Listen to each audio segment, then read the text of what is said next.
सर्वप्रथम महावीर स्तुति, सभी लोग हाथ जोड़ लें।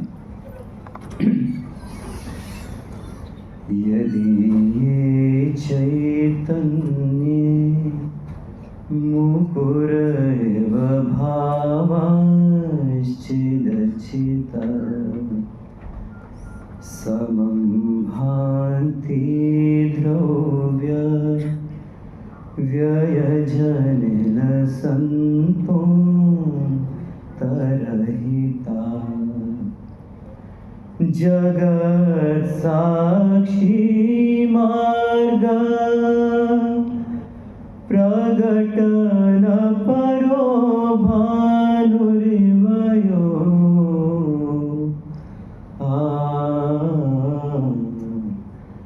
महावीर स्वामी नयन पथगामी भवतु मे।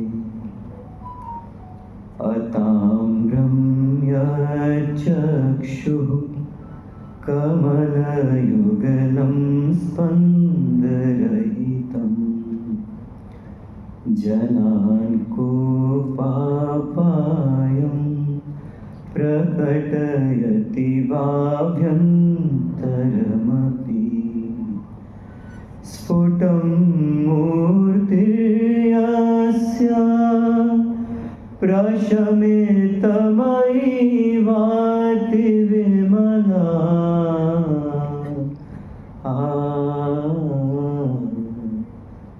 महावीर स्वामी नयन पथगामी भवतु मे।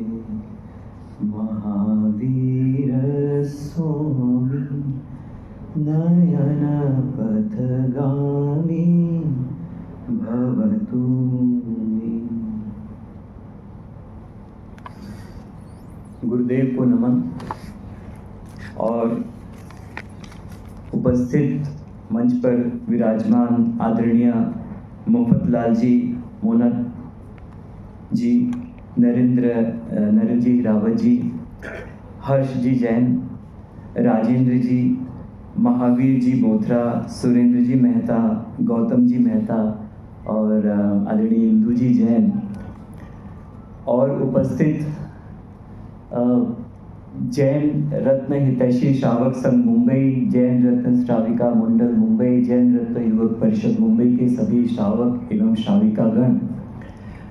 अभी मैंने इंदू जैन जी का नाम लिया तो इंदू जैन जी से मुझे मेरी बहन भी याद आ गई, जो मेरी बड़ी बहन है, डॉक्टर इंदू जैन राष्ट्र गौरव।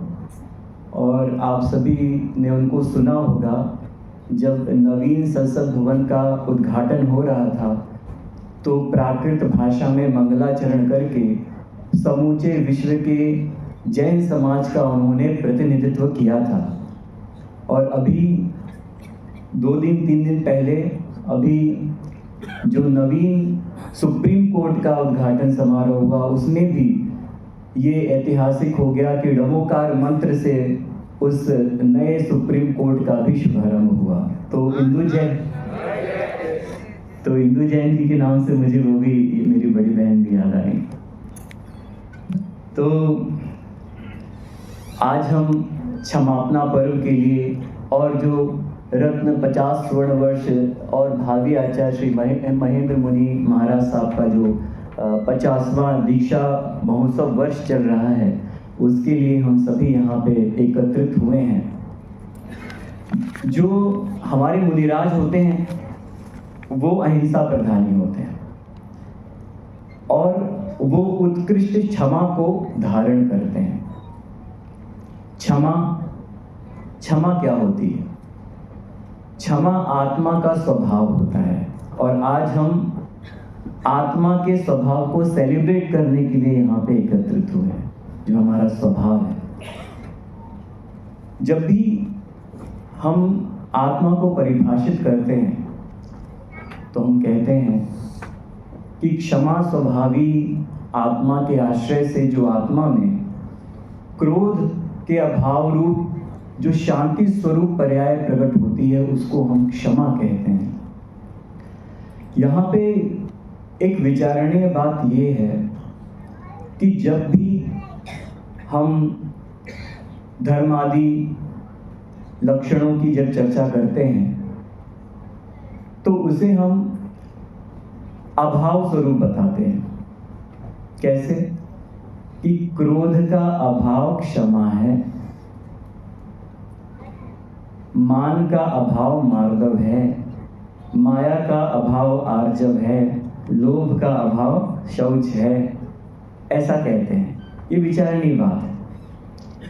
तो इससे ये, जैसे यंगस्टर्स भी हैं, तो ये एक प्रश्न उठ सकता है कि क्या धर्म मात्र निषेधों का नाम है? क्योंकि ये तो सारे अनेक निषेध इसमें समा गए हैं। क्या ये अभाव स्वरूप है? क्या प्रतिबंधों का नाम धर्म है? नहीं। धर्म कैसा है? धर्म तो स्वतंत्रता का नाम। हमारे आगमों में कहा गया है वस्तु सहावो धर्मो, यानी वस्तु का स्वभाव धर्म है। स्वभाव कैसा? जो कभी उससे अलग ना हो, जुदा ना हो। जैसे अग्नि का स्वभाव क्या है? उष्णता। वो त्रिकाल में उष्णता ही रहेगा। इस देश में उष्णता है, किसी दूसरे देश में कुछ और है, ऐसा नहीं है।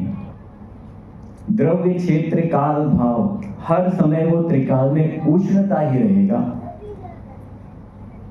इसी प्रकार हमारे आत्मा में जो क्षमादि 10 लक्षण धर्म के लक्षण हैं, तो उसमें से क्षमा धर्म भी हमारे आत्मा का स्वभाव है, जो कभी अलग नहीं हो सकता,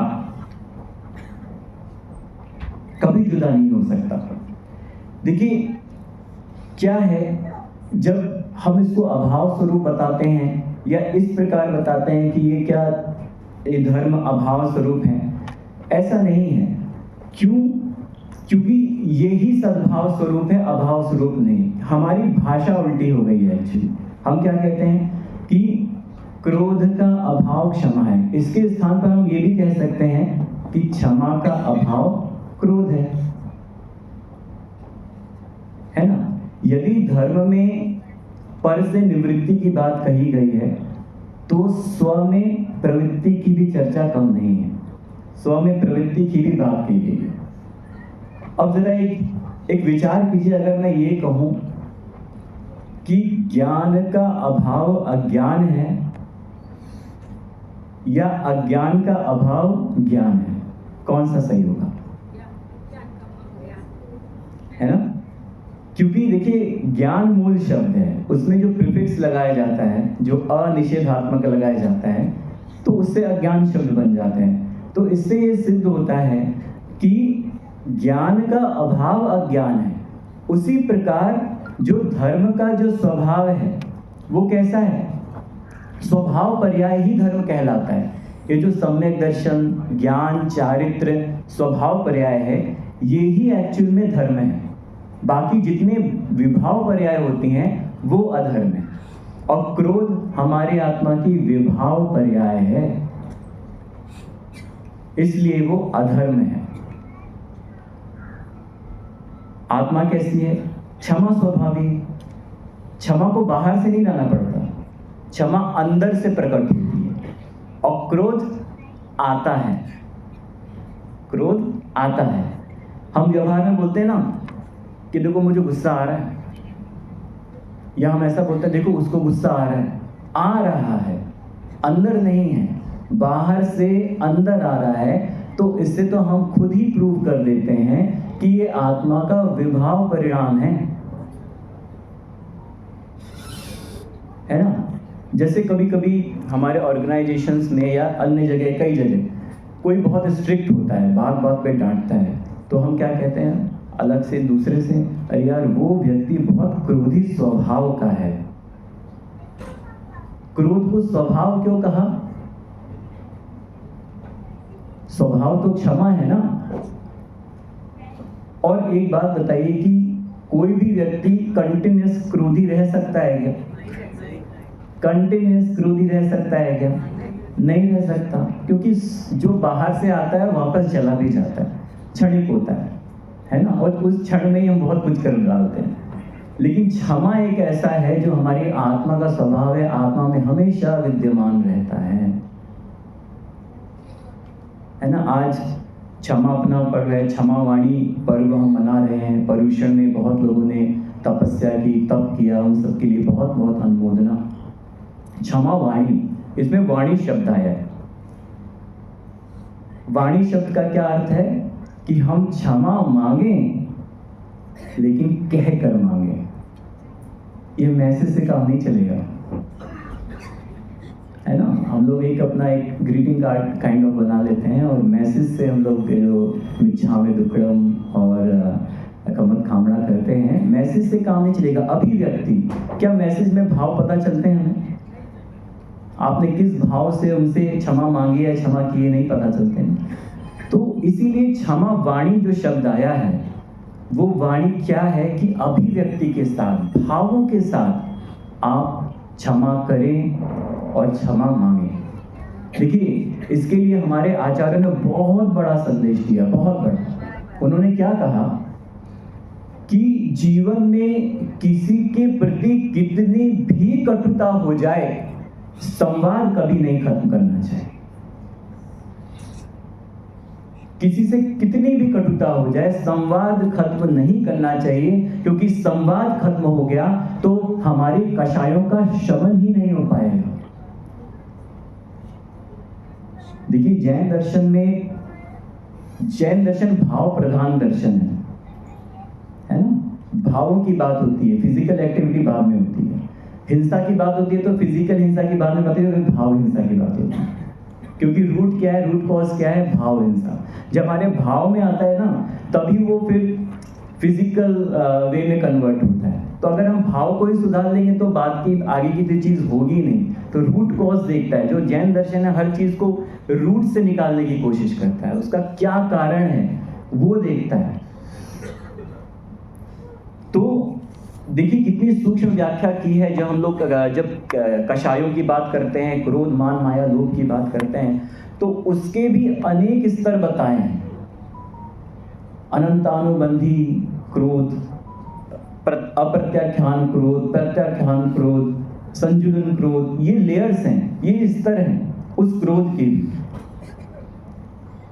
अनंतानुबंधी कषाय, अनंतानुबंधी कषाय मतलब क्रोध कषाय का क्या अर्थ है कि अगर अनंतानुबंधी कषाय अगर पाल ली तो अनंत जन्मों का कर्म बन जाएगा, आपका अनंत संसार बन जाएगा। ऐसा आचार्यों ने कहा है कि 6 महीने से ज्यादा अगर किसी के प्रति हमारा बैर भाव है, हम किसी के प्रति क्रोध करते हैं, बैर रखते हैं, तो वो हमारे अनंत संसार का कारण बनता है।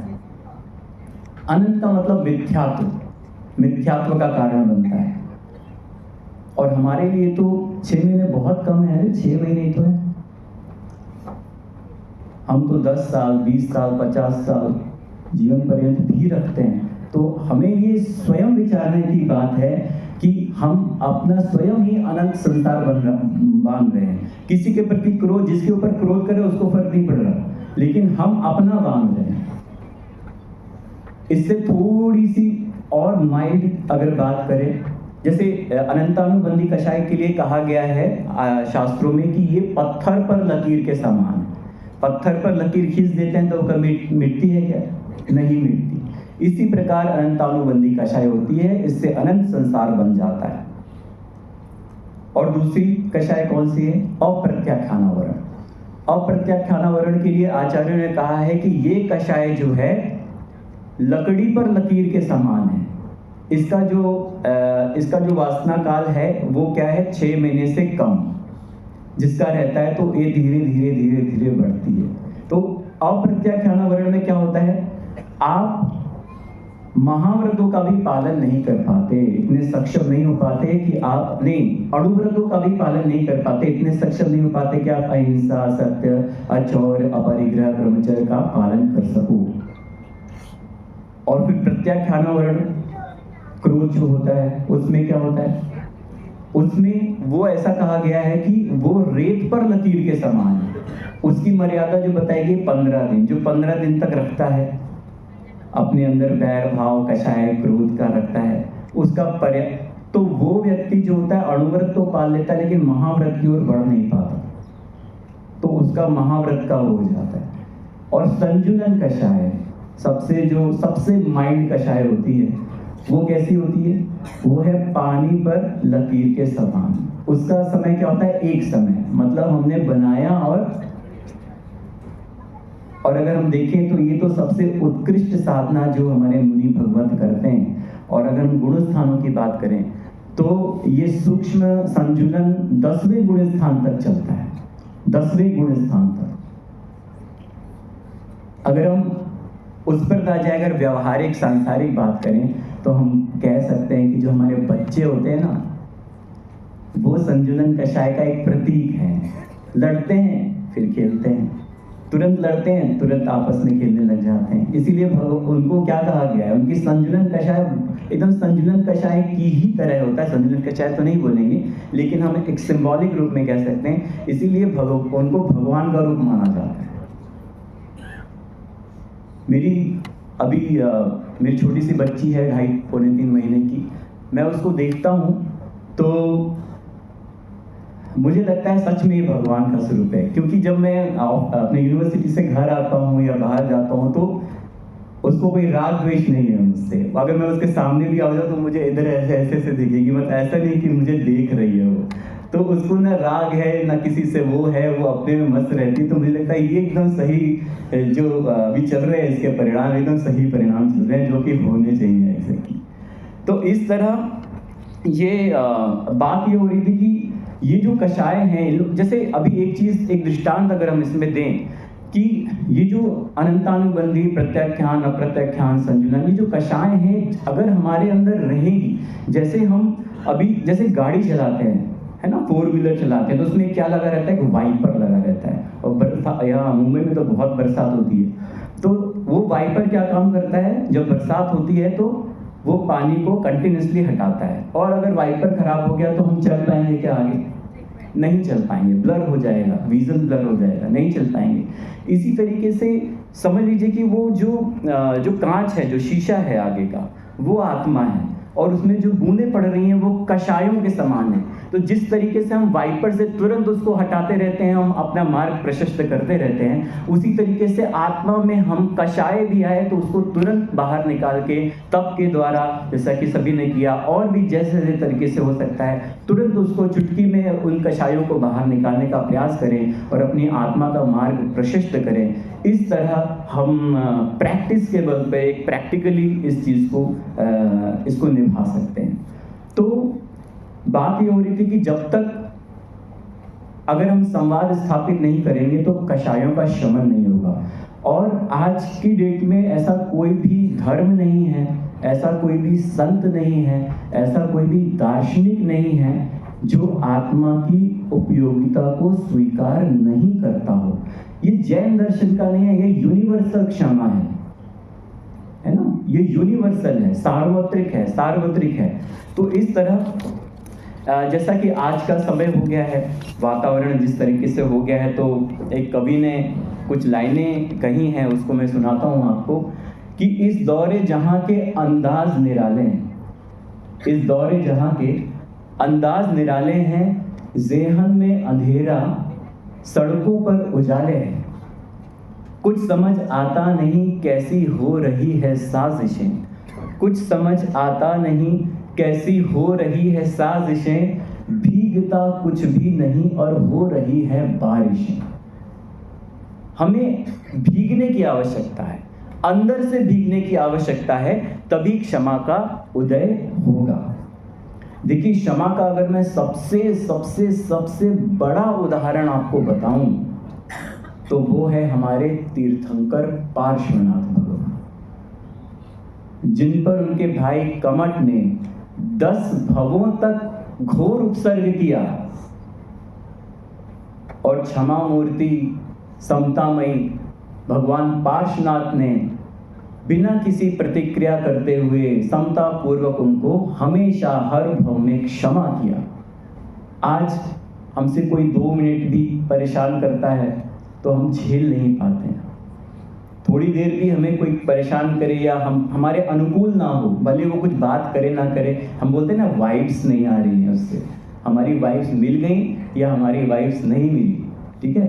तो हम आज टॉलरेट नहीं कर पाते, सहिष्णुता की कमी, असहिष्णु हो गए।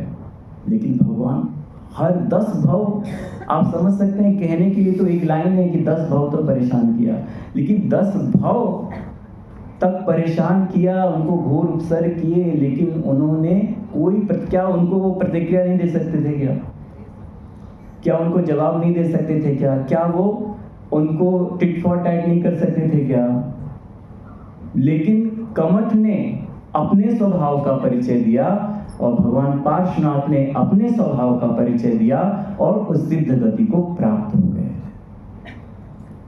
ऐसे कर्मठ पार्श्वनाथ। देखिए यहाँ पे अंतर है, एक हो गया कमठ और एक हो गया कर्मठ। क्या अंतर है? एक रेफ का है ना, एक रेफ लगा दी तो वो ही रेफ उनको सिद्ध गति तक ले गई।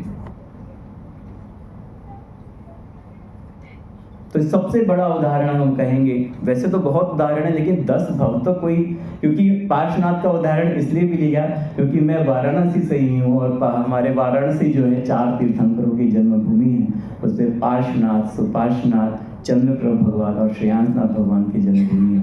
और मैं वहाँ पर पार्श्वनाथ भगवान की जन्मभूमि के पास में ही रहता हूँ, तो पार्श्वनाथ मुझे ज़्यादा इसलिए ये बात ये हो गई कि हम क्षमा धारण कैसे, क्षमा तो हमारे अंदर है, जैसे हमारे कर्म होते हैं, दर्शनावरणीय कर्म होते हैं, तो ज्ञान तो होता है लेकिन उस पर कवर चढ़ जाता है ना। जैसे हम कभी दर्शन करने जाते हैं और दर्शन ना मिले तो ये क्या होता है, दर्शनावरणीय कर्म का उदय होता है। जैसे कहीं कुछ अच्छा स्वाध्याय चल रहा है, ठीक है, तो वहाँ पे जो उपस्थित हुए उनका तो ज्ञानावरणीय कर्म का क्षय हो गया, लेकिन जो नहीं उपस्थित हो गए उनका क्या हो गया, उनका उदय आ गया, ऐसा बोलते हैं। तो इसी तरीके से क्षमा तो हमारे अंदर है, विद्यमान है, लेकिन उजागर कैसे हो? अब उस उजागर के लिए हमारी दृष्टि भी व्यापक होनी चाहिए। हम एकांतिक दृष्टि से क्षमा धारण नहीं कर पाएंगे जब तक हमारी दृष्टि व्यापक नहीं होगी। अनेकांत दृष्टि, जिसकी आज पूरे विश्व को आवश्यकता है।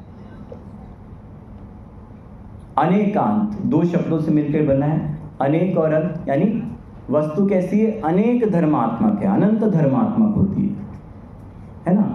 और एक ही वस्तु में, इसमें क्या बताया कि एक ही वस्तु में अनेक विरोधी धर्मों को अंगीकार किया गया है। जैसे आज हम सहिष्णुता की बात करते हैं, सापेक्षता की बात करते हैं, समन्वय की बात करते हैं, सह अस्तित्व की बात करते हैं, ये एक ही तत्व के नामांतर हैं जिसका प्रतिनिधित्व अनेकांत दर्शन करता है। अभिन्नता को स्वीकार करना और भिन्नता में सह अस्तित्व की भावना का अन्वेषण करना, ये अनेकांत कहलाता है। और जो व्यक्ति एक ही दृष्टिकोण से किसी चीज को देखता है और उसी दृष्टिकोण को आंशिक सत्य मानकर उसी को पूर्णतः सत्य मान लेता है, तो वो क्या कहलाता है, एकांतवाद कहलाता है। ऐसा कहा जाता है, एक महाराज साहब से ही मैंने सुना था कि इस दुनिया में 2 ही वाद हैं, एक अनेकांतवाद और दूसरा आतंकवाद। क्योंकि एकांतवाद जहां आग्रह है वो आतंकवाद ही है, वो उसी में ही इंक्लूड हो जाता है, ऐसा कहा गया, महाराज साहब ने कहा था। तो ये जो यहाँ पर बात आई कि क्योंकि कोई भी घटना, परिस्थिति, वस्तु, जीवन के अनेक पहलू होते हैं और हम जब तक उन पहलुओं की सही तरीके से व्याख्या नहीं करेंगे तब तक वस्तु के सही स्वरूप तक नहीं पहुंच सकते।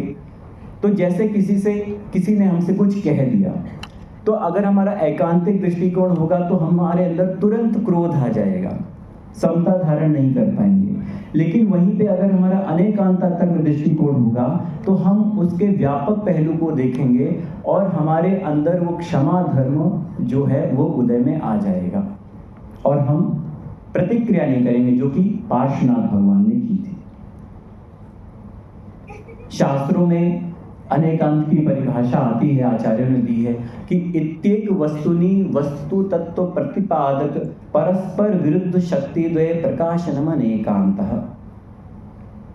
यानी एक ही वस्तु में परस्पर विरोधी प्रतीत होने वाली शक्तियों का एक साथ प्रकाशित होना अनेकांत कहलाता है।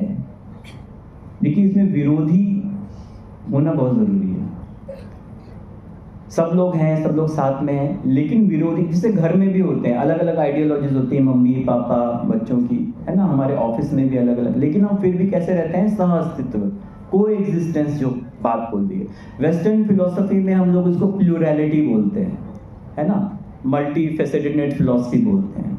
तो इसमें यहाँ पे यही बात है कि एक ही वस्तु में परस्पर विरोधी धर्म होना, ये क्वेश्चन हो जाता है, कभी कभी हम पचा नहीं पाते, ये सवाल उठ जाता है कि अरे विरोधी धर्म एक ही वस्तु में कैसे रह सकते हैं।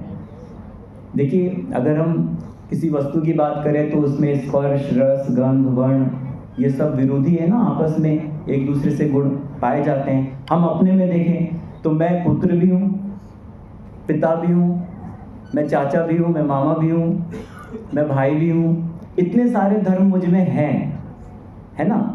तो ये किसी न किसी अपेक्षा से हैं, किसी न किसी, और कोई कहने लगे नहीं आप ये ही हो, आप ये ही हो, आप ये ही हो। तो यहाँ पे हमारे जैन दर्शन में इसको क्या गया है, मुख्यता और गौणता, अर्पिता नर्पित सिद्धे, ये तौर सूत्र में सूत्र आता है कि किसी भी चीज को हम कैसे जानते हैं, मुख्यता और गौणता की। जहाँ जैसे आज मैं यहाँ पे वक्ता के रूप में हूँ तो मैं अभी वक्ता हूँ। मैं अगर प्रोफेसर हूँ तो वो अपने, जब वहाँ जाऊँगा पढ़ाऊँगा यूनिवर्सिटी में, तब वहाँ प्रोफेसर हूँ। तो ऐसा नहीं है कि मेरे प्रोफेसर या मेरे अध्यापन पने का अभाव हो गया, वो क्या हो गया, गौण हो गया। अभी मेरा वक्ता के रूप में यहाँ पे मैं हूँ तो मैं वक्ता के रूप में मुख्य हो गया। तो मुख्यता और गौणता की अपेक्षा से हम चीज़ों को डील कर लेते हैं, हम उसको स्थापित कर लेते हैं, वहाँ पे अभाव नहीं होता। तो यही है कि अनेकांतात्मक दृष्टिकोण, यानी हम वस्तु को जैसा देखना चाहते हैं वैसा ही देखते हैं। अगर हम यहाँ पे गिलास रखा है, आधा गिलास भरा हुआ, तो कोई इसको क्या कहेगा, आधा भरा हुआ है, बोलेगा आधा खाली है। तो ये दृष्टिकोण की है। तो प्रॉब्लम देखो क्या है, वस्तु में नहीं है, प्रॉब्लम हमारे दृष्टिकोण में है ना। विरोधीपना वस्तु में नहीं है, विरोधी हमारे दृष्टिकोण में है। अगर हमारा व्यापक दृष्टिकोण होगा तो हम सह अस्तित्व के साथ रह सकते हैं।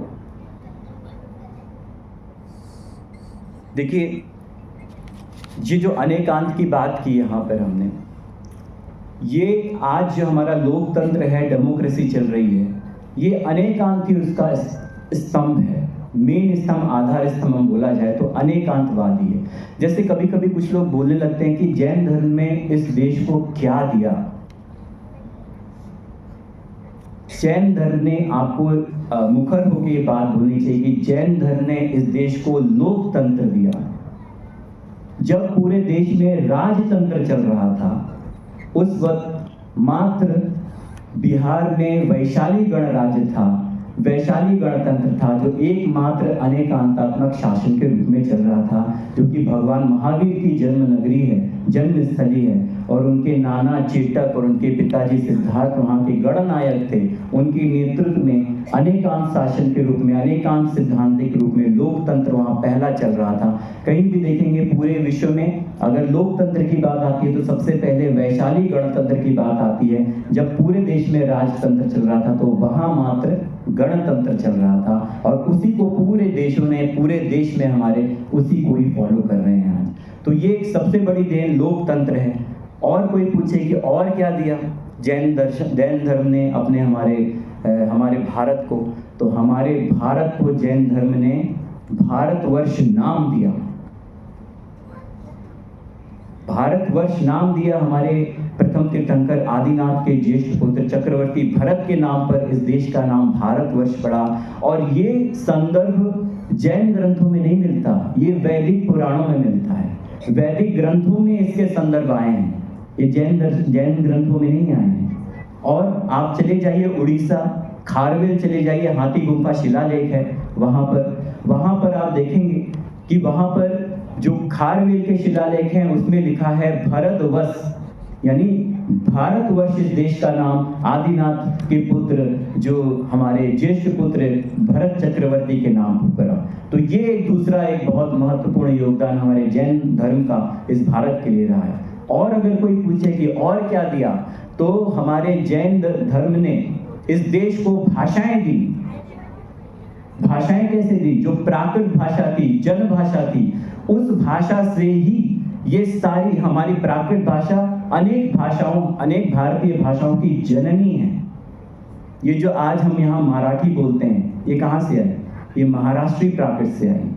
हम जो गुजराती बोलते हैं वो कहाँ से आई? वो शौरसेनी प्राकृत से आई। तो प्राकृत भाषा जो जन भाषा जो सबसे प्राचीन भाषा रही है। और ये बहुत ही खुशी की बात है कि भारत सरकार ने अभी कुछ दिन पहले ही इसको शास्त्रीय भाषा यानी क्लासिकल भाषाओं का दर्जा दिया है प्राकृत भाषा को। तो इसके लिए उनका बहुत बहुत धन्यवाद करते हैं। और इस तरीके से सारी भाषाएं जो प्राकृत भाषा से निकली। और अगर कोई पूछे कि जैन धर्म ने इसको भारत देश को क्या दिया, तो आप ये कह सकते हैं पूरा मुखर होके कि इस देश को लिपियां दी। लिपियां मतलब स्क्रिप्ट। ये जो हम हिंदी लिखते हैं या गुजराती लिखते हैं, मराठी लिखते हैं, जो लिपियां जो स्क्रिप्ट होती है, कहाँ से इसका उद्गम हुआ? ब्राह्मी लिपि से, जो कि हमारे प्रथम तीर्थंकर आदिनाथ की जो पुत्रियां थी ब्राह्मी और सुंदरी, तो वहाँ पे आदिनाथ भगवान ने नारी शिक्षा को सबसे ज्यादा वहां पे उन्होंने सबसे, आज की डेट में नारी शिक्षा की बात होती है, लेकिन इतने करोड़ों वर्ष पहले ही उन्होंने नारी शिक्षा के द्वार खोल दिए थे और अपनी जो ब्राह्मी जो उनकी पुत्री थी उसको लिपि विद्या सिखाई और दूसरी जो सुंदरी को उसको अंक विद्या सिखाई। और आज जितनी भी लिपियां चल रही हैं उसका उद्गम जो है वो ब्राह्मी लिपि है। और आप जानते हैं कि जब भोग भूमि से कर्म भूमि में आए तो भगवान आदिनाथ ने असी मसी कृषि वाणिज्य शिल्प कला ये जीवन जीने की कला सिखाई। किसी को पता नहीं था कि भैया जीना कैसे है। पहले भोग भूमि में तो कल्प वृक्ष पे सब कुछ मिल जाता था, लेकिन जब कर्म भूमि का उदय हुआ तो अब कैसे सर्वाइव करें, आजीविका कैसे चलाएं, तो उन्होंने ये स्टार्ट किया था। उन्होंने सिखाया जीवन जीने की कला। तो इतनी सारी श्रमण संस्कृति की देन है इस देश को हमारे, और हमें ये मुखर होकर हर जगह बोलना चाहिए। तो हमारी बात हो रही थी क्षमा पे, तो पूजा में लाइनें आती हैं कि उत्तम क्षमा गहो रे भाई, इह भव जस पर भव सुखदाई। यानी उत्तम क्षमा को धारण करो। यदि उत्तम क्षमा को धारण करेंगे तो इह भव पर भव, माने इस भव में और पर भव में सुख ही मिलेगा, दुख नहीं मिलेगा। और क्रोध करेंगे तो दुख ही मिलेगा। देखिए क्रोध क्या होता है? क्रोध जब भी आता है तो हम क्या बोलते हैं? क्रोध में अंधा हो गया। अब क्रोध में अंधा हो गया का तात्पर्य एग्जैक्टली है क्या? क्योंकि क्रोध करने वाले को जिस पर क्रोध आता है उसको वो उसका जो ध्यान रहता है उसी की ओर होता है, कभी खुद की ओर नहीं होता। वो खुद की ओर नहीं देख पाता, उसको उसकी ही गलती दिखाई देती है, खुद की गलती नहीं दिखाई देती। इसीलिए उसको अंधा कहते हैं, है ना। क्योंकि क्रोधी विचार, जब क्रोध आ जाता है ना तो विचार विवेक सब खत्म हो जाता है, तो उसको विचार करने का समय ही नहीं रहता। वो पर की ओर दृष्टि हो जाती है। और पर की ओर भी कैसी दृष्टि? वो उसके दुर्गुणों को ही देख पाता है, उसके गुणों को नहीं देख पाता। और यदि वो गुणों को देख लेगा तो उसका क्रोध वहीं खत्म हो जाएगा, लेकिन उसकी दृष्टि पर की दृष्टि रहती है, दुर्गुणों की ही ओर रहती है। जैसे अगर घर में कोई मालिक है, अगर सामने अगर ग्लास रखा है कांच का और वो चलते हुए उसकी ठोकर लग जाती है और टूट जाता है, तो मालिक क्या कहता है? अरे ये किसने रखा है यहाँ पे?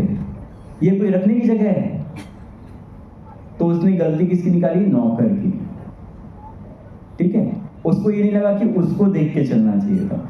और यही काम अगर नौकर के पैर से अगर वो ठोकर लग के टूट जाए तो उसका क्या डायलॉग होगा? अरे देख कर नहीं चलता क्या, अंधा है क्या?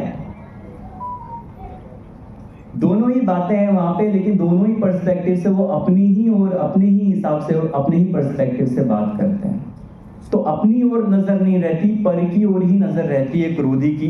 तो इस तरह ये पर में ही भूल देखता है, स्वयं में देखना भूल जाता है। इसी कारण से क्रोधी को अंधा बोला गया है, क्रोध को अंधा बोला गया है। देखिए, एक दृष्टांत मुझे याद आता है कि दो भाई थे और एक भाई जो था वो धीरे धीरे बहुत बीमार पड़ने लगा, बहुत ज़्यादा बीमार पड़ने लगा। अब डॉक्टर्स आए और उनसे उनका मर्ज जानना चाहा, तो डॉक्टर्स को रोग ही समझ में नहीं आ रहा था। रोग है, सब कुछ ठीक है, सब बॉडी पार्ट्स ये वो सब कुछ ठीक है, लेकिन प्रॉब्लम कहाँ है? ये मर्ज समझ में आए तभी तो दवा हो।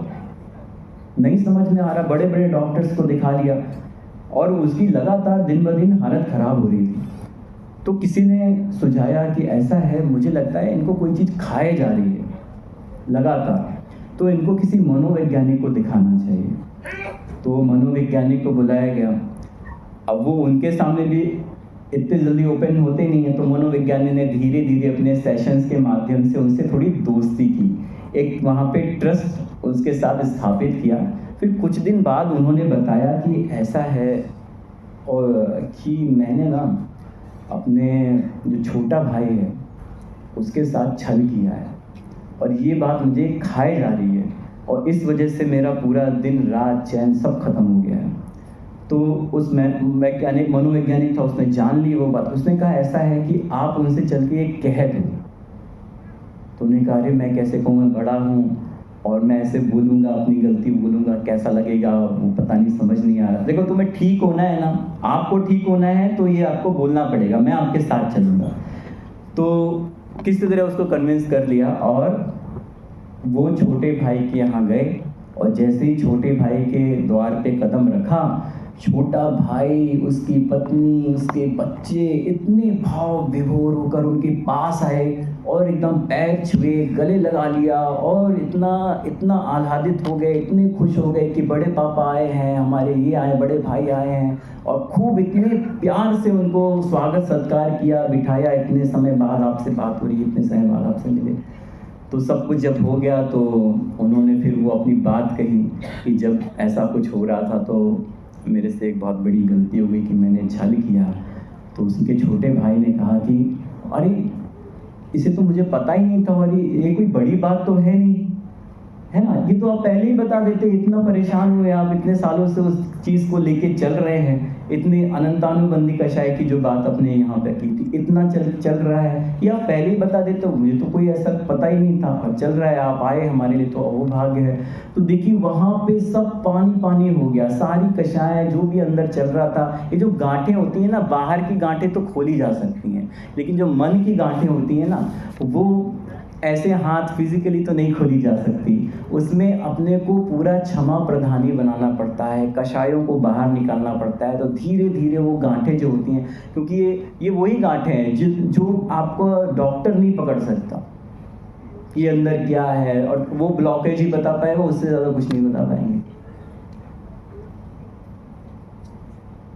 तो ये बात यहाँ पर उनकी हुई और इस तरीके से सब बढ़िया हो गया। तो हमें क्या है, हमें कभी भी जब क्षमा मांगना है तो छोटा बड़ा कभी भी नहीं देखना चाहिए। और मोस्टली हम आपस में एक दूसरे से मांगते हैं, लेकिन हमें ऐसे से भी मांगनी चाहिए जिनसे हमारी बनती नहीं है।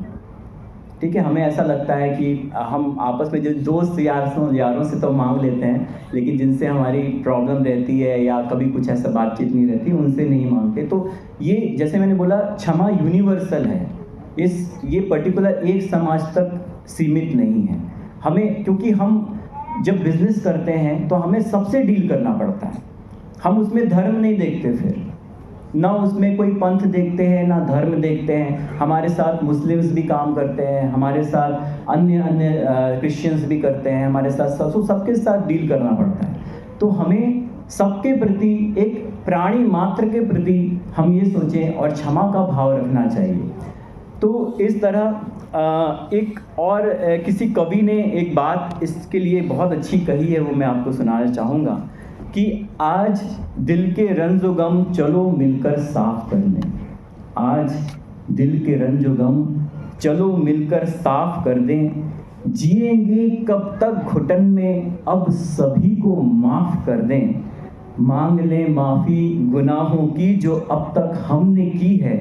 अब नहीं कोई शिकायत, दुनिया को ये साफ कर दें। दरअसल हम बहुत गलतफहमी में जीते हैं, इसलिए हम किसी को माफ़ नहीं कर पाते। तो इस तरह हमें क्षमा को धारण करना चाहिए और हमें विचार करने की ज़रूरत है, स्वीकार करने की आवश्यकता है। क्योंकि देखिए, कुछ भी अनुकूलता प्रतिकूलता जो होती है उसमें हमें ये सोचने की आवश्यकता है कि अगर प्रतिकूलता होती है तो ये हमारे अशुभ और असादा वेदनीय कर्मों के उदय से ये हमें प्राप्त हुई है। जो निमित्त बने हैं वो मात्र निमित्त हैं, तो ऐसे में ही समता पैदा हो सकेगी, ऐसे में ही क्षमा का स्वरूप हमें समझ में आएगा, तभी हम क्षमा को धारण कर सकेंगे, तभी क्षमा हमारे अंदर से प्रकट होगी। तो कुछ लाइनें मैं यहाँ पे बताता हूँ कि गलतियों से जुदा तू भी नहीं मैं भी नहीं, गलतियों से जुदा तू भी नहीं मैं भी नहीं, दोनों इंसान हैं, खुदा तू भी नहीं खुदा मैं भी नहीं। तू मुझे मैं तुझे इल्जाम देते हैं मगर, तू मुझे मैं तुझे इल्जाम देते हैं मगर, अपने भीतर झांकता तू भी नहीं मैं भी नहीं। अंतिम लाइन है कि कुछ गलत फहमियों ने पैदा कर दी हैं दोनों में दूरियां। कुछ गलत फहमियों ने पैदा कर दी हैं दोनों में दूरियां, वरना फितरत का बुरा तू भी नहीं, वरना फितरत का बुरा मैं भी नहीं। तो इस प्रकार हमें क्षमा, देखिए कहने को क्षमा हम लोग बहुत सरल समझते हैं। तो क्षमा को हम लोगों ने बहुत सारे कॉमन से जो वर्ड्स हैं टर्मिनोलॉजी में चेंज कर दिया। सॉरी है ना, एक्सक्यूज़ मी, पार्डन प्लीज़, है ना। तो ये तो हो गए, ये क्या हो गए, ये एक फॉर्मेलिटीज़ हो गई। लेकिन जब हम बोलते हैं मिच्छामि दुक्कडम, मिच्छामि दुक्कडम का क्या अर्थ है? हाँ, मेरे दुष्कृत्य मिथ्या हों, ये प्राकृत का शब्द है। मिच्छामि दुक्कडम यानी मेरे दुष्कृत्य, जो भी जाने अनजाने में मैंने जो गलतियां की हैं वो सभी मिथ्या हों। तो जब हम ये मन से अपने अंदर से पूरी श्रद्धा के साथ इसको जब हम बोलते हैं तो मिथ्या होते हैं और अंदर की कलुषता जो है वो बाहर आती है और क्षमा हमारे अंदर आती है। मैंने एक गीत लिखा था क्षमा से रिलेटेड, वो मैं चाहूँगा कि मैं आप सबके समक्ष बोलूँ और आप भी उसको दोहराएं मेरे साथ, तो एक बहुत अच्छा वो रहेगा। तो मेरे साथ दोहराइएगा। सबसे क्षमा सबको क्षमा का भाव मन में लाइए, सबसे क्षमा सबको क्षमा का भाव मन में लाइए। मन भेदों को त्याग कर सौहार्द को अपनाइए, मन भेदों को त्याग कर सौहार्द को अपनाइए। है क्रोध शत्रु आपका, इसको क्षमा से जीतिए। है क्रोध शत्रु आपका, इसको क्षमा से जीतिए। अहंकार को मृदुता के शीतल जल से सींचिए, अहंकार को मृदुता के शीतल जल से सींचिए। सोच और कथनी करनी में एक रूपता लाइए, सोच और कथनी करनी में एक रूपता लाइए। सरलता और सुचिता के गुणों को अपनाइए, सरलता और सुचिता के गुणों को अपनाइए। लोभ पाप का बाप है, संतोष धारण कीजिए। लोभ पाप का बाप है, संतोष दोष धारण कीजिए। सत्य के पथ पर चलकर आत्म साक्षात्कार कीजिए। सत्य के पथ पर चलकर आत्म साक्षात्कार कीजिए। आत्मा की शक्तियों को संयम रत्न से पहचानिए। आत्मा की शक्तियों को संयम रत्न से पहचानिए। इच्छाओं का निरोध कर तपस्वी बन जाइए। इच्छाओं का निरोध कर तपस्वी बन जाइए। दान प्रवृत्ति त्याग निवृत्ति ऐसा अंतर मानिए। दान प्रवृत्ति त्याग निवृत्ति ऐसा अंतर मानिए। अपना कर दोनों को अपना जीवन सफल बनाइए। अपना कर दोनों को अपना जीवन सफल बनाइए। परिग्रहों से आसक्ति ममकार दृष्टि हटाइए। परिग्रहों से आसक्ति ममकार दृष्टि हटाइए। भावों को आत्म केंद्रित कर आकिंचन हो जाइए। भावों को आत्म केंद्रित कर आकिंचन हो जाइए। ब्रह्म आत्मा को कहते हैं इसमें चित्त रमाइए। ब्रह्म आत्मा को कहते हैं इसमें चित्त रमाइए। भेद विज्ञान की दृष्टि अपनाकर आत्मराम बन जाइए। भेद विज्ञान की दृष्टि अपनाकर आत्मराम बन जाइए। तो इस तरह ये एक गीत था, इसको मैंने धन्यवाद आप सभी ने साथ दिया। तो इस प्रकार क्षमा आत्मा का स्वभाव है। हम अपने स्वभाव में आए, विभावों से दूर रहें। विभावों को कभी कभी जैसे हमें ऐसा लगता है कि कभी लीडरशिप में हमें क्रोध करना भी पड़ता है ना। जब लीडरशिप संभालते हैं हम, तो हमको एम्प्लॉयज़ को, तो वहाँ पर हम एक तरीके से अभिनय कर सकते हैं, है ना। जैसे माँ अपने बच्चे को डांटती है तो क्या क्रोध में डांटती है? वो क्रोध क्या क्रोध कहलाता है? नहीं कहलाता ना। हाँ, वो प्यार ही होता है। तो उसी तरीके से हम अपने जो कॉर्पोरेट लाइफ है या जो भी अपने बिजनेस सर्कल है, उसमें भी इस तरीके से हम अप्लाई कर सकते हैं। और क्षमा धर्म को एक व्यापक, जब हम करेंगे तो सब करेंगे। आप ये सोचिए, ये मतलब उसने तो किया नहीं। जैसे कल ही मेरे स्टूडेंट ने पूछा कि अगर हम तो क्षमा कर देते हैं तो ये कहीं ना कहीं सामने वाला मतलब ऐसा सोचता है हम वीक हैं, ऐसा सोचता है। तो मैंने कहा देखो, ये उसकी प्रॉब्लम है। क्षमा, क्षम शब्द क्या है? क्षम शब्द का अर्थ होता है बल, शक्ति, है ना। तो क्षमा वीरस्य भूषणम कहा गया है। तो वो वीरों का ही लक्षण है, वीरों का आभूषण है क्षमा। और जो वीर होता है वो ही क्षमा कर सकता है, वो ही उसकी प्रकृति को समझ सकता है। और जो उसको नहीं समझता वो कहीं ना कहीं मिथ्यात्व में है या वो अज्ञानता में, क्योंकि अज्ञानता भी मिथ्यात्व ही कहलाती है। तो इस तरह आज हम क्षमापना पर्व मना रहे हैं। एक दूसरे से हम सभी, मैं भी आप सभी से जाने अनजाने में की गई भूलों के लिए मैं आप सभी से मिच्छामि दुक्कडम करता हूँ। जो मेरे बोलने में आया हो, जो भी त्रुटि हुई हो, जो हमारे गुरुदेव के उसमें मैं उनको नमन करते हुए मैं आभार व्यक्त करता हूँ हमारे नरेंद्र जी रावत जी का, आदरणीय, कि उन्होंने मुझे आज इस मंच पर अवसर दिया। और मैं परोक्ष रूप से हमारे गुरुवर प्रोफेसर धर्मचंद जी जैन जी का भी मैं बहुत बहुत आभार व्यक्त करता हूँ, धन्यवाद देता हूँ कि उन्होंने आदरणीय नरेंद्र रावत जी को मेरा नाम सुझाया कि वो मुझे यहाँ पर बुलाएं और इस क्षमापना पर्व को मनाएं।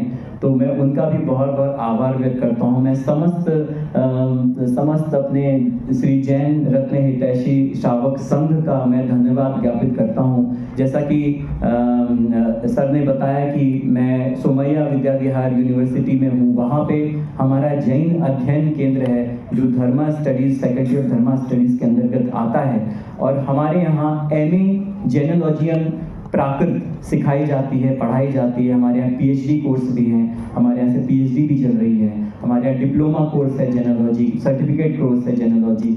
और आप सभी से भी निवेदन है कि आप भी सुमैया विद्या विहार यूनिवर्सिटी में जब भी मौका लगे आप वहाँ पधारें। और हमारे यहाँ एज का कोई भी बैरियर नहीं है, आप कोई भी आके, हमारे यहाँ यंगस्टर्स से लेकर हमारे यहाँ यंगेस्ट, मैं अपने जो सीनियर सिटीजन वाले जो होते हैं उनको मैं यंगेस्ट बोलता हूँ। हमारे यहाँ 76-78 ईयर्स के भी लोग पढ़ने आते हैं और हमारे यहाँ 25 से लेकर 75-78 ईयर्स तक के लोगों ने हमारे यहाँ से एमए कंप्लीट किया और पीएचडी भी कर रहे हैं। तो आप सभी का भी मैं स्वागत करता हूँ कि आप सभी भी हमारे यहाँ कभी भी आए, कोई भी क्वेरी हो तो हमारा नंबर ले सकते हैं। आपको अगर किसी भी चीज़ से रिलेटेड बात पूछनी हो या एनरोल करने की इच्छा हो, तो कभी कभी कुछ लोगों को ऐसा लगता है कि अब एज हमारी ज़्यादा होगी तो अब तो शायद एडमिशन वगैरह नहीं होते हैं, लेकिन हमारे यहाँ ऐसा नहीं है। हमारे यहाँ पूरी फ्लेक्सिबिलिटी है और भाषा को लेकर भी फ्लेक्सिबिलिटी है।